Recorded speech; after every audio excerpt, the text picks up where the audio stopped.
Anisan'ny efa nilaza izay heveriny laharam-pahamehana amin'ny fitantanana ny departemanta iandraketany ihany koa ny ministra vaovao ny Fanabeazam-pirenena Paul Rabary. Ity ministra ity moa izay nametraka fanamby ny amin'ny anavaozana ny raha fimpampianarana. Vola ravavana fanadihadiana naka ny sary kosa itsiry rakotarson.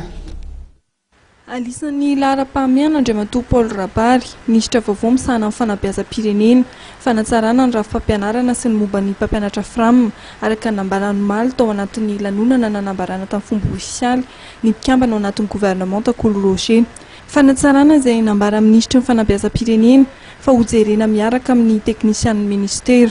Ny fanendrena ataon'ny filohan'ny repoblika dia sady voninahitra no andraikitra lehibe napetrany ary ezaka mafy mihitsy no tsy maintsy atao mba hanatanterahana ny fampanantenana nataony momba ny ezaka fampianarana satria zava-dehibe ho antsika.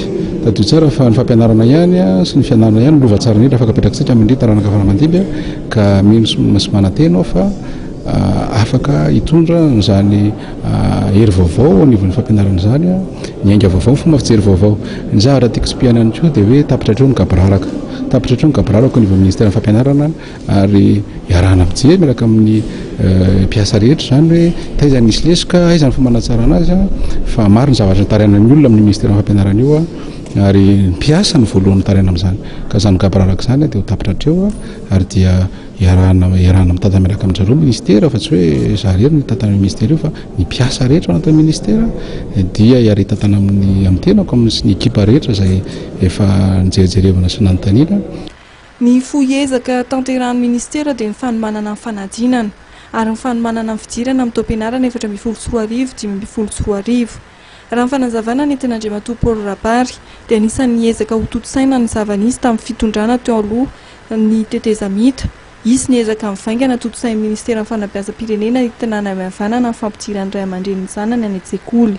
Mahay-poana fampianarana misy zavatra lafa maro samihafa eo le hoe tsy fametrahana ny cantine scolaire, eo le hoe tsy fandoavana ny karaman'ny mpampianatra framina satria zany tsy firesaka hoe collage fotsiny io fa misy zany frais annexe izay tsy maintsy alohan'ny mpampianatra ny ray aman-dreny mpianatra ka mahatonga vesatra eo amin'ny kitapom-bolan'ny ray aman-dreny mpianatra. Zay le mahamay-poana azy tsy maintsy atao no fijerevana an'izay manokana hoe ahoana ny anamavanana ny kitapom-bolan'ny ray aman-dreny mpianatra mba ho tena tsapa hoe mahamay-poana fa raha resaka collage fotsiny dia nefa le izy avy eo any amin'ny frais hafa misy mbola vola mivoaka ihany dia zava-poana ihany le mahamay-poana.